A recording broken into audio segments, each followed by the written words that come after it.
Ijtimoiy tarmoqda murojaat e'lon qilindi. Unda Asaka tumanidagi Shodlik mahallasida yashovchi fuqaro Andijon suv ta'minoti aksiyadorlik jamiyatining ushbu hududga xizmat ko'rsatuvchi nazoratchisi faoliyati yuzasidan o'z e'tirozlarini ma'lum qilgan. Jumladan nazoratchini iste'molchilar bilan qo'pol muomalada bo'lganlikda asossiz qarz hisoblashda ayblagan. O'rganish ishlari davomida esa buning aksi bo'lib chiqdi.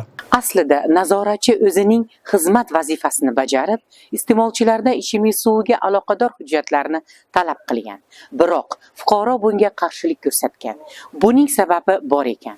Mas'ullar holatni o'rganganlarida xonadonda suv hisoblash uskunalari o'rnatilgan bo'lsa-da, biroq uni tegishli idoralar orqali ro'yxatdan o'tkazmagan.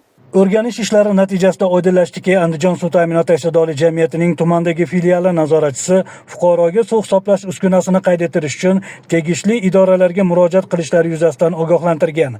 Aytish joiz, ushbu fuqaro avval ham nazoratchining talabiga bo'ysunmagan va ichimlik suviga doir ma'lumotlardan ogoh etishni istamagan. Shunday bo'lsa-da, o'z vakolati doirasidagi vazifani bajarayotgan mas'ul shaxsga nisbatan tuhmat qilgan va asossiz mojaro uyushtirgan. Aziz iste'molchilar, unutmang, suv ta'minoti xodimi sizdan ichimlik suvi hamda oqova suv xizmatiga aloqador hujjatlarni talab qilishi, suv hisoblash uskunalarini nazorat qilish va kamchiliklar yuzasidan ogohlantirish vakolatiga ega. Shu bilan birga suv hisoblash uskunalarini o'rnatganingizdan so'ng uni tegishli idoralar orqali qayd ettirib qo'yishni unutmang. Bu yuzaga kelishi mumkin bo'lgan muammolarning oldini olishga xizmat qiladi.